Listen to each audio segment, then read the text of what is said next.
This week on 49ers Cal High Sports Report presented by U.S. Bank, our end of the year holiday special. We'll have West Coast Jamboree action as we continue our series on the season with Pinewood girls basketball. And we'll show you some of the games we thought were the best from this past year. Plus some of the most compelling stories that we've brought to you this past year. It's all next on this special edition of 49ers Cal High Sports Report.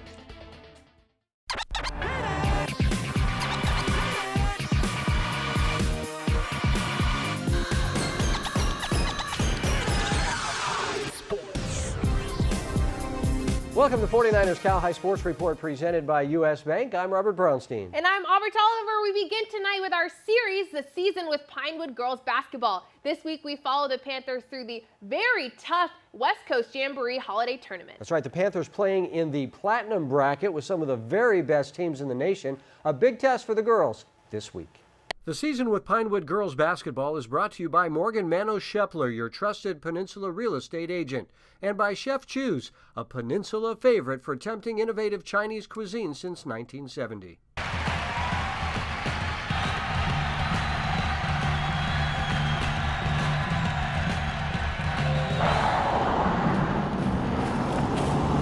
The Pinewood girls face their first real adversity of the season as they arrive for the West Coast Jamboree Holiday Tournament. In their last game before the tournament, Una Jovanovic goes down in pain. After the game, Una is diagnosed with a torn ACL. The sophomore is out for the season after just 7 games. Well, honestly, right when I got injured, I kind of knew. I was really hoping it was just a sprain, but I kind of knew at that moment that it was probably an ACL tear. I was pretty devastated, and but my teammates and my coaches and my friends and my family, they were really just so comforting and just so supportive, and that helped so much. Despite the injury, Una is here in uniform, smiling and positive, ready to cheer on her team and ready to fight to return next season. I'm probably trying to impact the team any way that I can. If that's just giving advice from the bench or just, I don't really know yet. The Panthers will now have to adjust to playing without their dynamic point guard. Annika Decker will play more minutes and other teammates will have to step up with Una out. It's an emotional time for the Pinewood girls. Especially with Una because she's a great teammate and she's a lovely girl and somebody that's wonderful, and anytime that you're a great teammate, regardless of what team you're on, when they lose her for the year, it can really affect them in ways that we can't really assess. It's gonna be great. 1, 2, 3. This tournament features some of the state's top teams. The Panthers open against Alemany from Mission Hills. The Warriors are ranked 15th in the state, but this game is never in doubt. The Panthers, ranked 4th in the state, start strong and never look back. Clara Astrom gets the first Pinewood bucket of the game, and when the Yale-bound senior hits this three, Pinewood leads it 9-3. Annika Decker drives here, then dishes to Caitlin Leung, over to Hannah Jump, who scores in the lane, and it's 15-3 Panthers. Second quarter, and a pretty bounce pass to a cutting jump, and the Pinewood lead is 20-3. The Panthers start hitting from the outside. Isabella Chung rebounds, then dishes to Jump for 3, and then Decker tosses it over to a wide-open Astrom for another 3 and a 30-7 lead. The Pinewood D continues to dominate. Trinity Copeland with the steal and lay-in, and Pinewood cruises from there. After the game, Decker was thinking about her fallen teammate. My heart sung. I mean, she's one of my best friends, so it sucks when you see your teammate in that much pain. At first I didn't know it was going to be that serious, and I thought she would be back in a matter of no time, but when we got her text, I started crying a little bit, and my heart just goes out to her. Ladies and gentlemen, welcome inside the Falcon's Nest here at College Park High School for the Platinum Division first semifinal. Tonight's game is between the visiting Sacramento Dragons and the home team, the Pinewood Panthers. The Panthers get off to a fast start in the semifinal game. Caitlin Leung with a corner 3, 8-2 Panthers early. Toss it out to Hannah Jump, and the Pinewood lead is 14-2. With Una out, Annika Decker gets more minutes and delivers here in the lane to make it 16-10 Pinewood Panthers. And then Decker tosses it out to Courtney Thompson for 3, and the Pinewood lead is 19-10. The Pinewood D stifling early on, Decker the steal, and a terrific move to lay it in, and the Panthers' lead is 24-15. But Sacramento battles back. Rianne Walters with a deep three. She banks it home, 28-22 Pinewood at the half. But the big shot in the second half comes right here after a 3-minute scoring drought. Isabel Chung hits a three to give the Panthers an 11-point lead. Izzy getting busy. The Panthers take off from their jump, driving and scoring, and one as Pinewood advances to the final game.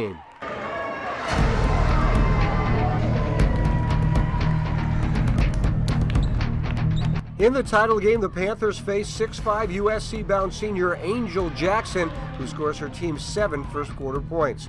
Pinewood counters with this three from 5'3" sophomore Annika Decker. In a low-scoring first half, Decker drives and draws the foul, 20-15 Pinewood at the half. Caitlin Leung picks up the scoring for the Panthers with 7 points in the third, a huge lift from the senior. Courtney Thompson on the break, bounce pass to Leung, and it's a 29-23 Pinewood lead. But Salesian comes back, toss it out to Michaela Edwards, who nails the three, and the Pride leads by 1 near the end of the third. But Pinewood retakes the lead, and a huge three here by Astrom to give Pinewood a 41-37 lead with 53 seconds to play. Decker with 4 straight free throws to seal it, and Pinewood wins the West Coast Jamboree by 10. They're not really guarding me because they're focused on Hannah and Clara, and that's where I thrive because I'm more the underdog. I help my team when they need it the most, when our best players are guarded, and I'm just there to help out. So a very tough tournament now complete. In our next episode, we'll meet Hannah Jump and her travels to get to Pinewood. Next up, we're going to feature the Panthers in one of the best games we shot this past year. It's a thriller against Mitty in the NorCal final game. These Pinewood fans excited to watch their girls in the rematch of the CCS title game. Pinewood ahead early, but Mitty doing Mitty things. Haley Jones hitting the 3-ball right there. And the Monarchs would jump ahead here with Penn State-bound guard Charisma Ortiz, the queen of putbacks, 12-11 Mitty after 1. Second quarter, Courtney Thompson to Brianna Claros for Pinewood. She nails the three, and the Panthers take a 14-12 lead. 2 minutes later, Ortiz finds Chrissy Miyahara beyond the arc, and it was looking good for Mitty, 27-19 Monarchs to close the half. And Mitty continued that attack in the second. Freshman Hunter Hernandez sinks the triple to go up by 14 points. But Pinewood never faltered. Brianna Claros feeding it to Stanford commit. Hannah Jump for the deep, deep three. Mitty up 2 when star Haley Jones fouls out with 1:30 left to play, and 45 seconds later, Caitlin Leung ties the game up with that layup. It's tied at 60. We go to OT. A minute into OT, Claris gets the hook shot to put her team up by a basket. But on the next possession, Ortiz under the hoop after 5 minutes. It's knotted at 54. We go to a second OT. Panthers getting it going. Jump puts 3 on the board again to make it a 6-point Panther lead. But Mitty's freshman is having herself a postseason.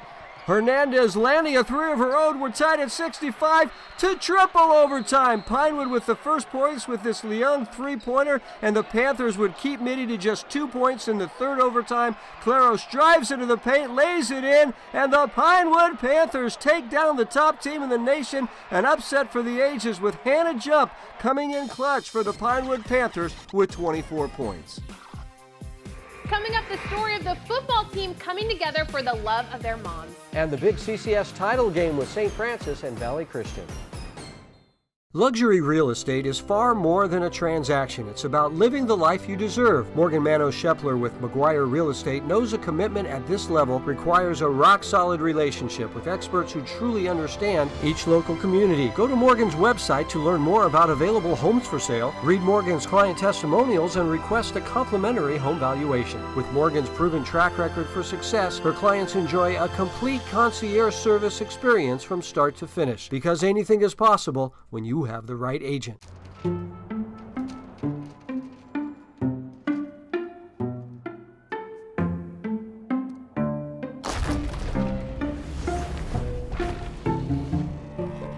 When you're ready to buy a house, a mortgage from U.S. Bank could help make it possible. And a dedicated financial partner will be with you every step of the way. See about pre-qualifying today. U.S. Bank, the power of possible. Defender twice my size. Bring it. Down by 2? I got this. I love this game as much as the pros. I may not play for the Warriors, but I have the same doctors. Teaming up to keep the pros and me at the top of our game.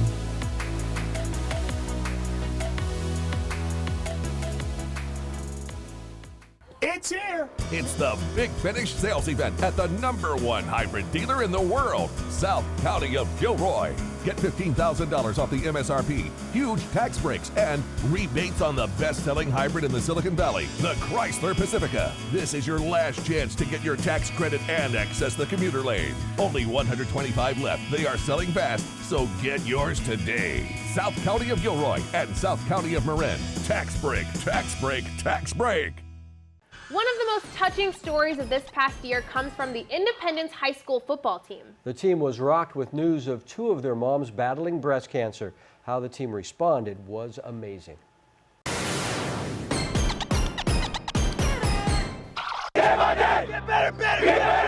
Meet the undefeated Independence 76ers. The Sixers finished off their regular season 10-0, a feat never before achieved in the history of Independence football. What's the key to this team's success? We say family and we say team and everybody's together, and we truly believe it. You hear a lot of teams say it, but I think this team kind of feels it and we believe it and we are a family. Ready, begin! Ready. Just like any family hit by tragedy, each member of this football team was struck hard during the second game of this past season, when Jeremy Kanangata'a's mother, Nanisi, was rushed to the hospital. My mom, she promised me to come to my game. She got hospitalized, and my brothers told me at halftime that my mom's in critical condition, and I cried on the field. And after the game, I rushed straight to the hospital. Her diagnosis? Breast cancer. Nanisi had only known about it for a couple of weeks, but kept it a secret from Jeremy and his older brothers. I was really sad. I didn't want to play football anymore until I got a chance to speak with her the next morning, and she told me to keep playing hard, and it really touched my heart. By kickoff in Game 3, Jeremy's mom was gone. He turned to his teammates for strength because, as it turns out, football wasn't the only glue bonding Jeremy and some of his other teammates. As soon as she decided to do her little exam, I could see on her face that she was concerned. Back in May of this year, Francine Rodriguez received a phone call from her doctor that changed her life. She was like, "I'm so sorry, Francine, but you have breast cancer." And I just lost it. I lost it. Francine's son, Jacob, brother, Jordan, and cousin, KC, are all seniors on this Independence team. I heard it, but I didn't want to believe it. It's been hard because she's a rock of our family. I look to her for my strength. She always brings everyone together. She's always there at family events. She always checks up on everybody. She's pretty much just the soul of the family. Besides being stage 1, I was a triple negative, which is the worst breast cancer that someone can have. Francine's chemotherapy began in the first week of the Sixers season. I thought to myself, what am I gonna do after I lose my hair? Am I gonna show up to these football games with my wig and everything? And once I found out that Jeremy lost his mom, I don't know, it just gave me some type of confidence to go to the game without my wig. Francine's chemo sessions are scheduled for every Friday afternoon. I felt like I couldn't miss any games as much as my chemo was kicking me in the butt. I had to be there to support them. As I see her getting stronger each Friday after her chemo sessions, it gets me pumped up because I know that she's stronger now, and that makes me stronger. She be yelling for us, cheering us on while she's still weak, and I find it amazing how she could do that for us.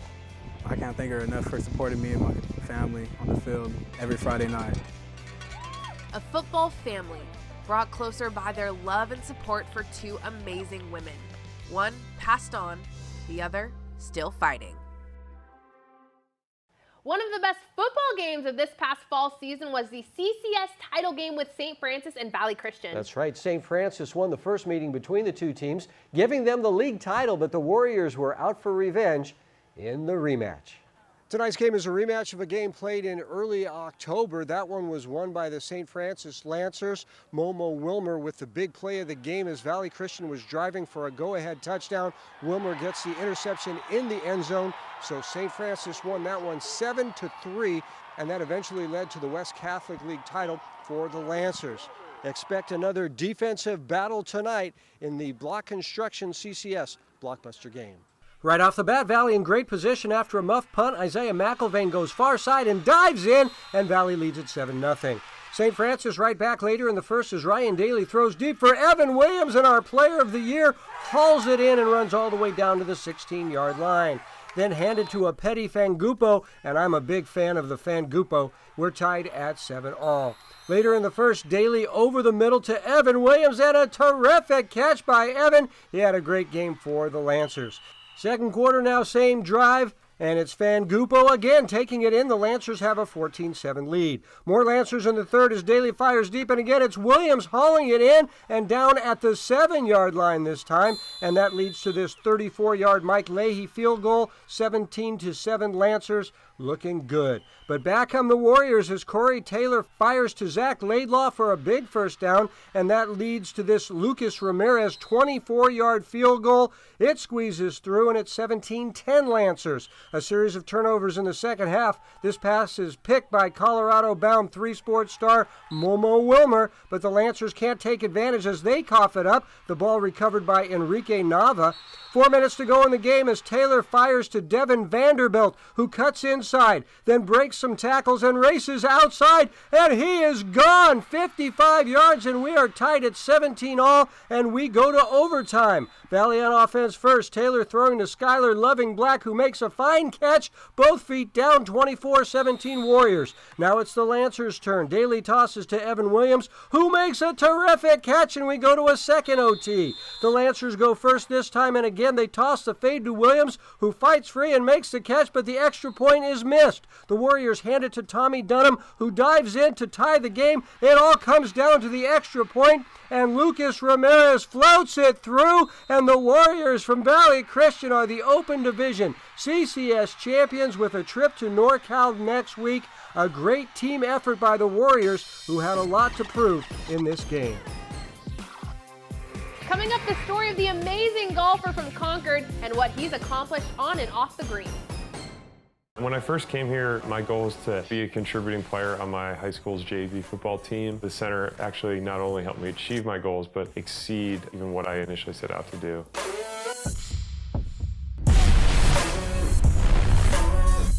I was able to continue playing football professionally through a lot of the things that I learned at the Rega Center.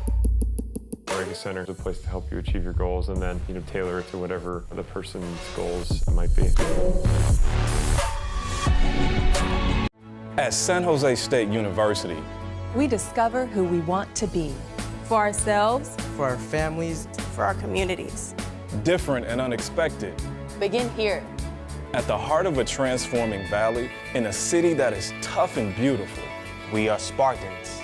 What powers us changes our world.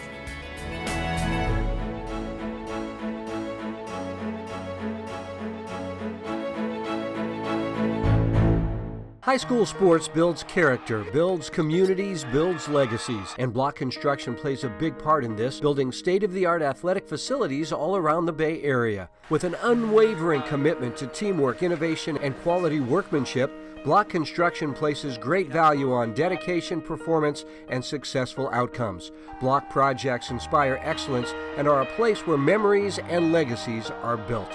Block Construction, we care, we prepare, we perform.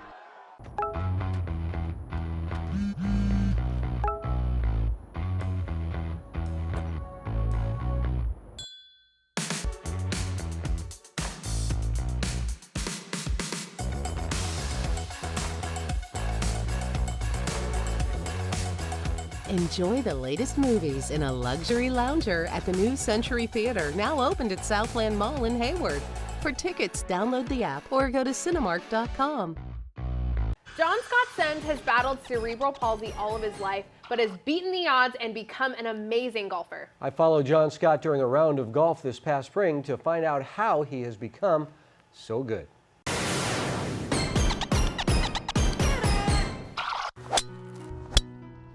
John Scott Sens makes golf look easy. With a smooth, powerful swing, he knocks one ball after another long and straight.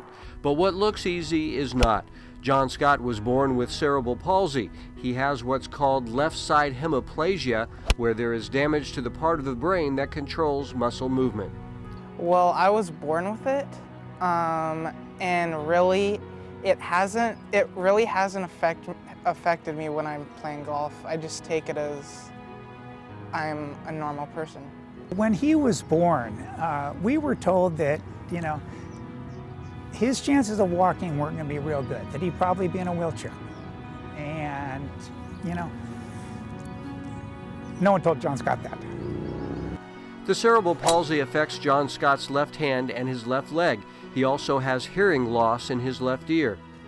By the time John Scott got to high school, they could have made provisions for John Scott to ride in a cart. And John Scott basically said, hey, the other guys are walking, I'm walking. So here he is, the top player on the Concord High School golf team, crushing the ball while shooting under 80 for 18 holes. His form is not picture perfect, but John Scott does what he needs to do to succeed with what he has. I just play golf as it is, even though I have the disability.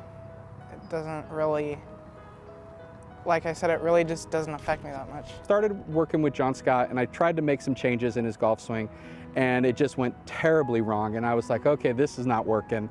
And so I started making some phone calls to some different golf professionals who worked with wounded warriors and said, hey, give me some ideas, give me what you can do. And the first thing they said to me is, if it's not broken, quit trying to fix it.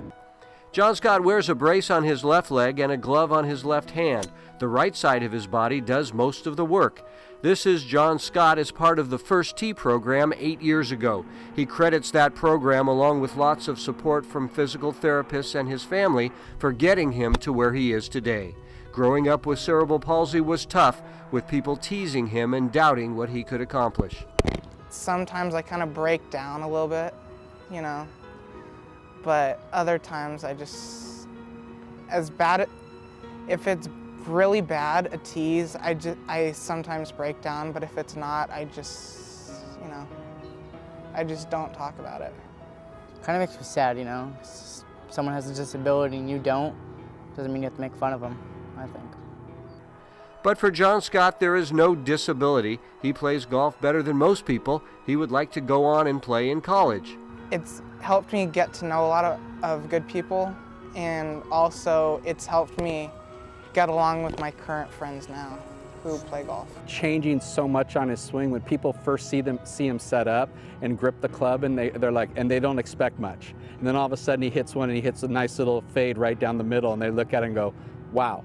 And that's the best way to describe John Scott Sens, wow. But don't tell him he's anything special. He'll remind you he's just like anyone else. John Scott has continued to win tournaments on a regular basis. He shot a 76 at the NorCal Championships in Burlingame just 2 weeks ago. Coming up, rivals Monte Vista and San Ramon Valley battle in the playoffs. And we'll meet the Monte Vista quarterback and what he had to battle to play for his team this season. The Cordovas felt squeezed by their monthly loan payments, so Tri-Counties Bank home loan specialist Anna Poole and team looked to loosen things up. With suggestions from Anna, they were able to improve their credit scores to qualify for a refinancing solution that paid off their mortgage, car loan, and credit cards with a new lower rate reduced term home loan, cutting years off the original mortgage and lowering monthly payments by several $100s. Tight squeeze solved. For personalized problem solving, switch to Tri-Counties Bank. Service with solutions.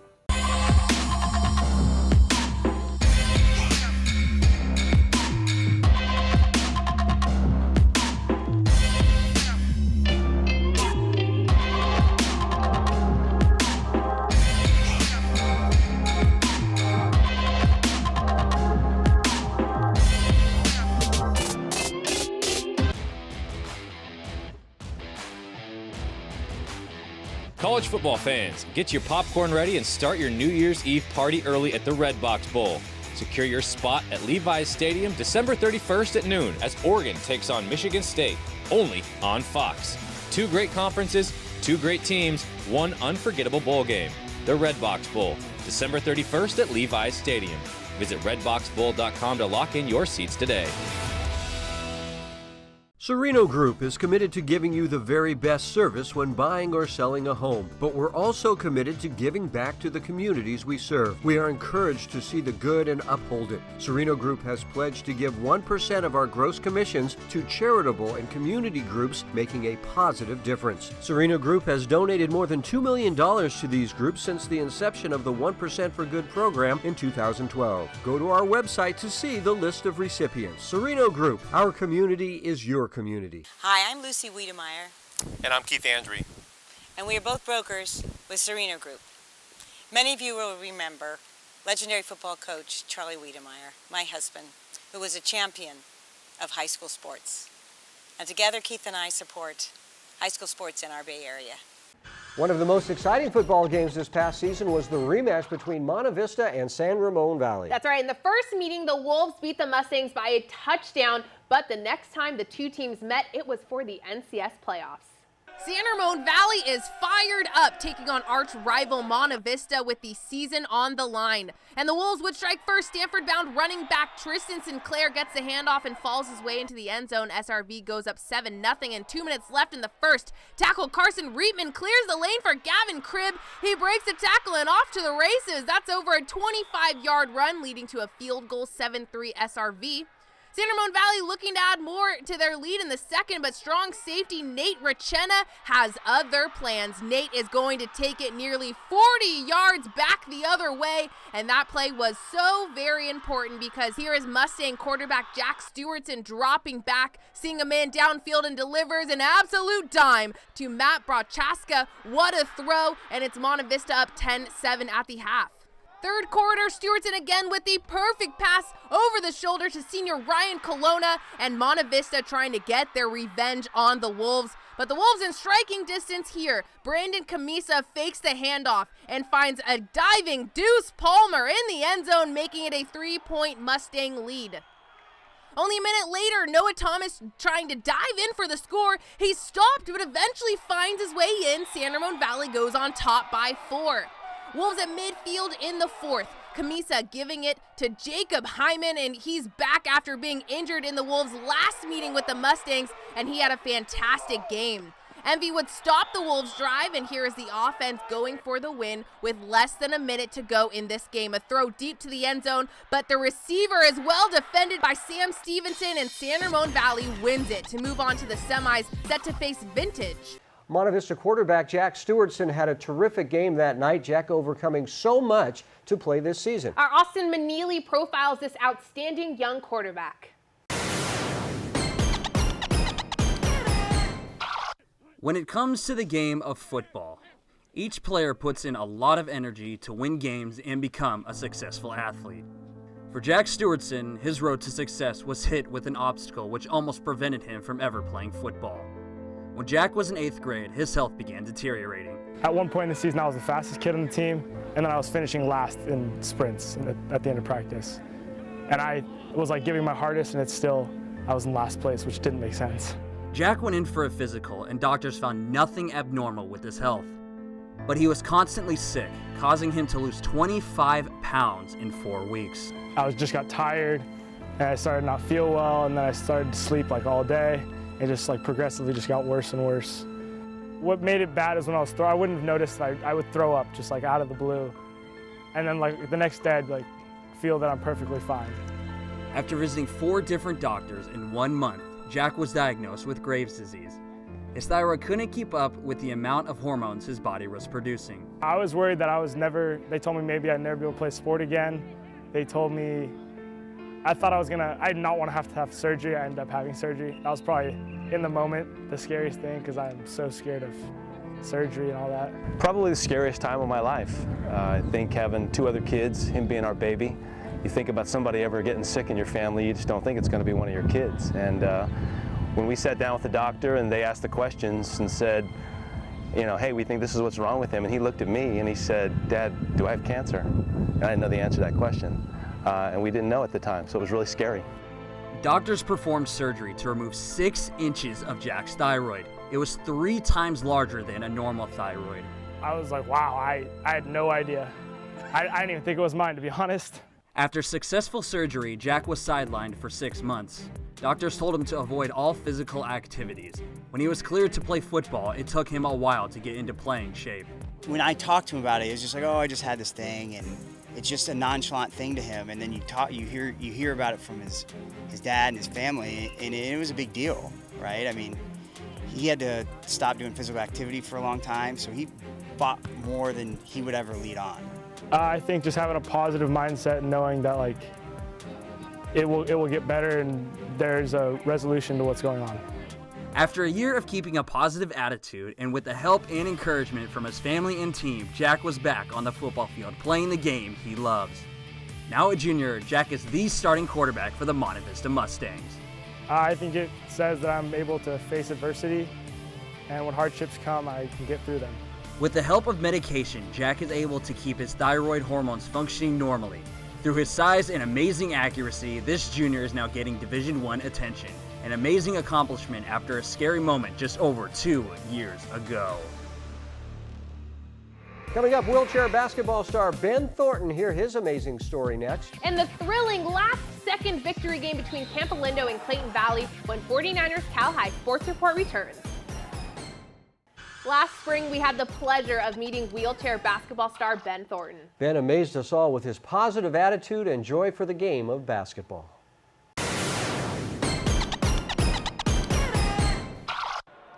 To find a passion in your life is to live your life to its fullest. Ben Thornton's passion is wheelchair basketball. His time on the court with his team is the best time in his life. Well, when I first started, it really gave me a boost of self-esteem, and the people that are here, they lifted me up. They are similar to me, and they all have disabilities, and they are my best friends, and I wouldn't replace them for anything. The story of how Ben got to this point begins when he was just 3 years old. Ben would get tired quickly and had a persistent cough. Ben was diagnosed with a rare heart ailment, which led him to Lucille Packard Children's Hospital at Stanford. We examined him, we did an ultrasound called an echocardiogram, and we diagnosed what's called a cardiomyopathy. Cardiomyopathy is a weakness of the heart muscle, and in particular, he had a particular form of cardiomyopathy where the muscle is not only weak, but it also gets very stiff, and that's a very dangerous type of cardiomyopathy. A short time later, while at the hospital, Ben went into full cardiac arrest. His heart was no longer working. Ben was put on a heart machine designed for adults as a short-term solution. Then, to keep Ben alive until a donor heart could be found, doctors used a new technology. The Berlin heart was a fairly new device. It was just being introduced on a compassionate use basis in the U.S. It had not even been approved by the FDA, and he was one of the youngest patients to be placed on the Berlin heart at that point. The Berlin heart kept Ben alive during an agonizing wait for a donor heart. Day after day after day, and you're just in a holding pattern. And you know, you really don't have any options. You just wait and you try to stay positive, and that's that. After 55 days, the family got the news a heart was found for Ben. The surgery was a great success, but after surgery, doctors and the family noticed a weakness in Ben's legs. So with Ben, one of the risks of these pumps, it's the risk of any left ventricular assist device or artificial heart, but particularly so in the small ones that we use for small children, is the risk of a blood clot forming on the device and that blood clot traveling around the body. Ben would gradually lose nearly all control of his legs. At first, I was pretty iffy about it. I didn't know what I was going to do, and I didn't know where I was going to go. And I started getting into sports more, and that's how I got into wheelchair basketball. And now I'm really happy with it. I would rather be in a wheelchair than be able to walk at this point in my life. And that is the positive attitude Ben takes through his life. 12 years after his transplant, Ben keeps on rolling. Wheelchair basketball is his sport. He hopes to play for one of the 9 colleges playing intercollegiate wheelchair basketball. What pushes Ben is the challenge to become the best. Yeah, it's just strength and training and stuff. I mean, when I first came, I couldn't even hit the net, and now I can almost shoot a three-pointer. Ben is not alive today without the help of the Berlin heart machine, the care of his doctors and nurses, the support of his family. But also because of another family who unfortunately had a tragedy and lost a child of their own. But during that moment of their greatest grief, they reached out and said, we want to help somebody else. The donor family did not want to be known, but the hospital has a program where Ben's family could write a letter to the donor family. And just thank you, you gave me the gift of life, and I can't really repay that, but that's all I can say is thank you. Now Ben lives his gift of life to its fullest, the smile on his face showing the pure joy that comes from his passion. Ben is doing very well in school and says a career in medicine might be in his future. He has seen nearly all of what the medical field can give.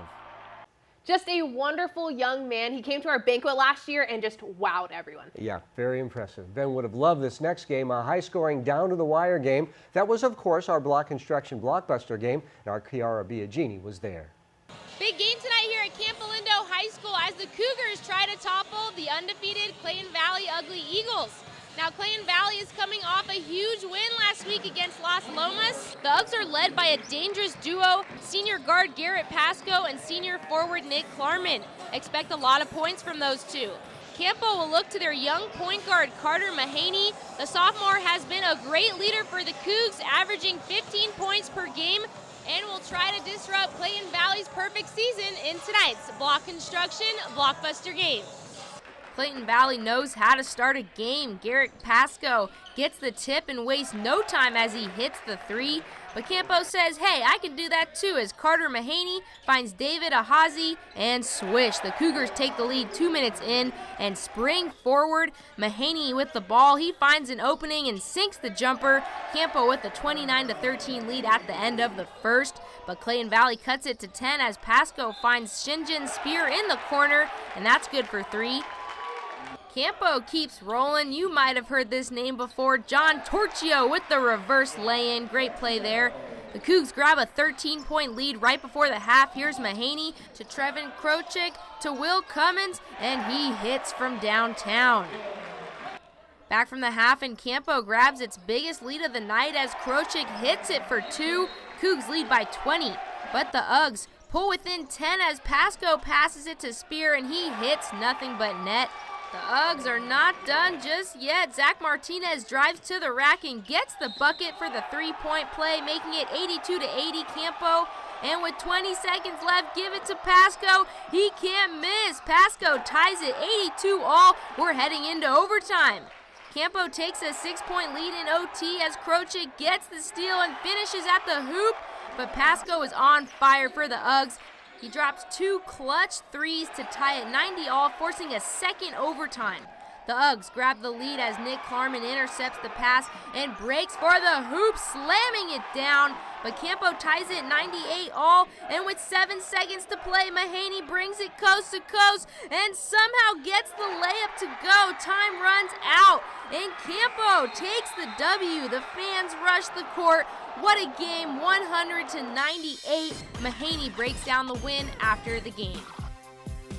We shot the ball really well. They pressed, so we just got it over the press. We moved the ball really well. We shot with confidence. It felt good. I mean, they were undefeated. We knew it was going to be tough, but we got it done. In Moraga with our blockbuster game, I'm Chiara Biagini, 49ers Cal High Sports Report. Coming up, we'll spend a day in the life of one of the nation's best basketball players. That's Haley Jones.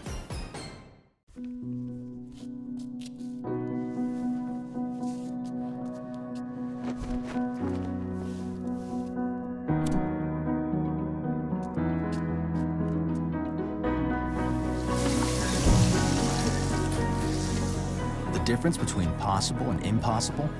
It's a person who believes they can, surrounded and supported by others, by us, who believe it too. U.S. Bank, the power of possible. Scat Packs, Hellcats, Demons, we've got them all. Fast and furious at South County. Speed is our name. It's the Big Finish sales event at California's #1 volume dealer. Get the new Jeep Cherokee for just $16,888. Jeep Renegade just $12,999. New Jeep Compass for only $13,999. New Fiats just $11,999 after discounts and rebates. Are you kidding me? Big Finish, big savings, big selection. South County of Gilroy. Drive a little, save a lot. The Rikus Center has long been a staple of the Bay Area sports community, offering flexible and adaptable training programs for all ages. Among their most advanced programs is Cornerstone, a training course that combines a group-style training session with one-on-one supervision to optimize the training of its most elite athletes. Beginning each session with a group-based training workout, Cornerstone offers the best of both worlds. Fluid dynamic sessions followed by routine, all the while being assisted by the center's certified coaches. One Hit Away Foundation is the only nonprofit in the country dedicated to brain healing and brain health resulting from sports-related concussions. We help athletes get better quicker and learn the benefits of brain health. Don't ignore a possible brain injury that can get worse over time if left untreated. Call One Hit Away today and find out what we can do for you, or go to our website at onehitaway.org. Take the symptoms of a concussion seriously. Here are some of the more common symptoms: headaches, light sensitivity, increased anxiety, depression, and brain fogginess. Do not challenge a concussion. It is not worth it. The Bay Area has had the very distinct pleasure of watching a very talented basketball player at Midi High for the past 4 seasons. That's Haley Jones. She's a senior this year, but as a junior last winter, she was one of the most sought-after recruits in the nation. Well, I spent a day in the life of Haley Jones during this past basketball season. The sun doesn't come up for another hour, but school at Archbishop Midi High School in San Jose starts at 7:50, and Haley Jones lives over 30 miles away in Santa Cruz. She's to get an early start. Tonight is the CCS semifinal game, and just like many other athletes, Haley has her game day rituals. First on Haley's to-do list, music. I usually listen to slow music in the mornings. Then she makes her bed and begins to pack her bag for the game. She looks for the shoebox labeled Midi Game Day shoes. She's pretty organized. All my Midi uniforms are in this one. All packed up, Haley gets ready to head downstairs. But first, a little housekeeping. My mom just came up with this filing cabinet system. In this nicely labeled bin, she keeps every recruiting letter she's ever received. I appreciate everyone, and I read all of them and take it to heart. Haley is only a junior and has some time before any decision on colleges, so she heads downstairs, packs her lunch, and starts making breakfast. Her parents, Monique and Patrick, join in. None of your sauce. Haley is in charge of turning on the tunes. How's this wake-up music? It's just game day hype right here, Mom. Haley's mom finishes off her breakfast and packs it to go. She'll eat it on the way. It's an hour car ride to Midi. At least she hopes it's only an hour. Haley usually drives herself to school, but on game days, her mom or dad will take her. It's mom's turn today. Freshman year and sophomore year, I didn't have to do the drive myself. I was able to get my homework done or sleep, but now that I'm doing the drive every day, it definitely is a lot different. Luckily, traffic wasn't too bad, so she makes it on time. Haley pulls into the parking lot about 15 minutes before class and meets her friends. First up, Clase de Español. I think it was... Her Spanish teacher asks about college and whether or not she wants to stay in California. No sé. A difficult question to an athlete with so many options. You know how that is. After Spanish, it's physics and then lunchtime. She joins her teammates for lunch. After that, she heads off to strength and conditioning class. Since it's game day, it's nothing too strenuous. Just stretching. Then it's off to shoot around, where we first get to see Haley and this championship basketball team in action. Haley has played every game since her freshman year. Only 5 losses in that time and 1 state championship. This season, she's averaging over 21 points a game, has over 240 rebounds, and scored her 1,000th career point earlier this year. It was like a moment of pure joy, and it was kind of like that all like my hard work had kind of like got me somewhere, and it was a huge milestone for myself. What doesn't she bring to the court? Head coach Sue Phillips has been there for every point. She says Haley is really something. The fact that she's the most versatile player I've coached in 26 years is really kind of saying something. And I think that's what makes her so attractive to the college coaches in USA basketball, is her ability to play positions 1 through 5. She's that new era of basketball players that are essentially positionless. After a quick stretch and pregame meal, it's time. The Midi girls basketball team hops on the bus and heads to their playoff game. Same thing, all right. And boy, do these Monarchs love to laugh. And sing. I think what makes us so successful with this team in particular is that we all get along so well. We just have so much fun with each other on and off the court. We're really playing for each other this season. Then the Monarchs get serious. A pep talk from Coach Phillips, and it's time. Marks on 3, 1, 2, 3. Marks! Midi takes the court in the hunt for its 7th state title. Haley starts off the game as the strong forward, but she'll play about every position. Midi needs to win this game to make it to the CCS finals. Haley wins the tip-off and gets the first bucket of the game. And won. It was a close first quarter, but then, Haley shows off some defense. And with some help from Penn State-bound guard Charisma Ortiz, the Monarchs led by 16 at the half. When it was said and done, Midi was on its way to a chance at its 27th section title. And Haley Jones prepares for her ride back to Santa Cruz. Because in 10 hours, she's going to do it all over again. I'm Haley Jones, and that has been a day in my life. Haley recently committed to Stanford next season, where she will team up with Pinewood's Hannah Jump. But first, those two are going to play a couple of very important games against each other. Yeah, they will this year, but Jones and Jump. Jones and Jump, That's what Stanford. a duo. Yeah, coming up, the story of the Homestead baseball player Michael Dixon and his relationship with his brother. Welcome back to our special year-end edition of 49ers Cal High Sports Report. Our next story profiles a Homestead baseball player and how his family came together. As our Kiara Biagini tells us, Michael Dixon's family had its troubles, but really came together in the end.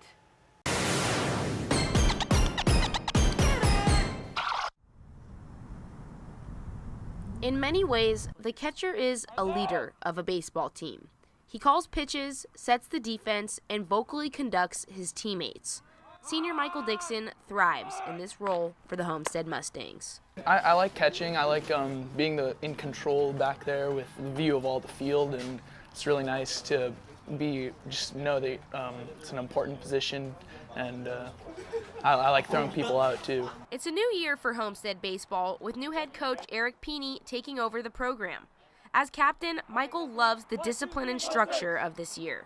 Really what we needed last year is the good coaching staff which has been brought to this program this year, and I'm really thankful for that because it's really shaping the team into a one unit. He provides a lot of structure, like he has the practice plan up on the board and down to the minute what we're going to be doing. But that type of structure was missing for Michael during his earliest years. Just before turning 3, Michael was taken from his parents. The home environment just not suited for a developing young man. When I was younger, I didn't really know much about that because ever since I could remember, I've been growing up with my grandparents. His mom and dad were not being great parents. They had not enough food in the house, a lot of problems with cleanliness, things like that. After a few unsuccessful interventions held by the family, the decision was made to remove Michael from his parents' home. Grandpa Scott took him in and gave him the structure he needed. He loved the fact that it was scheduled times. We pretty much had a dinner at a certain time. We had him in his shower at a certain time and getting to bed at a certain time, reading a story at night, and he liked that. He liked that structure. Michael grew very close to his grandpa, creating a father-son-like relationship. Things were looking up, but just 4 years ago, his younger brother Aiden was diagnosed as autistic. He has kind of trouble like in school, like focusing and stuff, and he's just not the most social person out there. I try to get him outside and just like play basketball, baseball, or whatever with him. So I try to give him tips as any big brother would. Aiden is high-functioning autistic, but with the help from big brother Michael, he is thriving in school, has many friends, and enjoys hobbies like gaming and computers. But Aiden loves nothing more than rooting on his hero on the diamond. If I had to say something that I wouldn't normally say, I would honestly say he is the best brother in the whole world. He has been such a helpful brother. He's been so nice. He's taught me how to do so many things, and overall, he's just an amazing brother, and I'm very glad to have him. The two brothers share a very special bond, and Michael couldn't be a better role model for his younger brother. He really looks up to me with all the love in the world. You know, he follows me and takes note of what I do and all that, and I can see it in things that he does as well. But Aiden isn't the only one that looks up to Michael. His teammates do too. You can see that he's good with everybody. The year before I got here last year and the year before that, there were a lot of cliques, and it kind of separated the team. And I think he's going to be one of those captains that can actually bring guys together and chat or talk or work out differences if there are any that occur. A true leader on and off the field, and a loving big brother. Behind the mask, Michael Dixon is truly one of a kind. Coming up, Freedom and California playing a classic NCS playoff game when we come back. Well, the NCS playoffs didn't go exactly as planned, with smoke from the Fires canceling a whole lot of games, but there were some great games that did get to be played. Yeah, one of those games featuring the Freedom Falcons and California Grizzlies in the NCS Division I semifinal. And it's the classic on Friday night in the NCS semi between Freedom and California. First quarter, Cal already up 7. Matt McCreary to Asher Golden, deep to Jamal Cornwell on the double pass, and the Grizzlies take a 14-0 lead. California with the ball again early in the second. McCreary play action finds Cornwell again, all alone on the left sideline. Walk it at home, 21-0 Grizz. The Falcons in big trouble now, needing a score. It's Joey Aguilar with the jump pass to Kamani Tolfree. Look at that. Freedom on the board, 21-7 at the half. Freedom just getting started. In the third, the Falcons in the red zone. Aguilar finds his running back Roy Lee in the flat to make it a one-score game. Freedom gets it back on their own 3-yard line. Aguilar hands off to Diego Freitas, turning up the corner, and there he goes. Freitas galloping down the sideline for 68 yards. Mikhail Ely would cash in to close the drive. It's a tie game, 21 all going to the fourth. Falcons score again to make it 28-21, but the Grizz come right back. McCreary hits Cornwell for the third touchdown of the game to knot it up at 28. Both teams exchanging haymakers in the fourth. Freitas takes the handoff, sheds a defender, and he's off to the races, rumbling 43 yards downfield, capping the drive 3 plays later. Freedom on top, 35-28. Cal would drive down again. 15 seconds left in regulation. Cameron Fitzpatrick hauls it in the back of the end zone. The Grizzlies look to end the game, elect to go for 2, and are stopped just short of the goal line by Roy Lee, making the tackle at the 1. Cal did get a chance at a last-second field goal, but it was no good, so the Falcons erase a 21-point deficit to punch their ticket into the NCS title game next Saturday. That's our show for this week. Thanks for watching. I'm Robert Bronstein. And I'm Aubrey Tolliver. Be sure to join us next week. We'll have a full slate of winter highlights. We'll see you then. Happy New Year.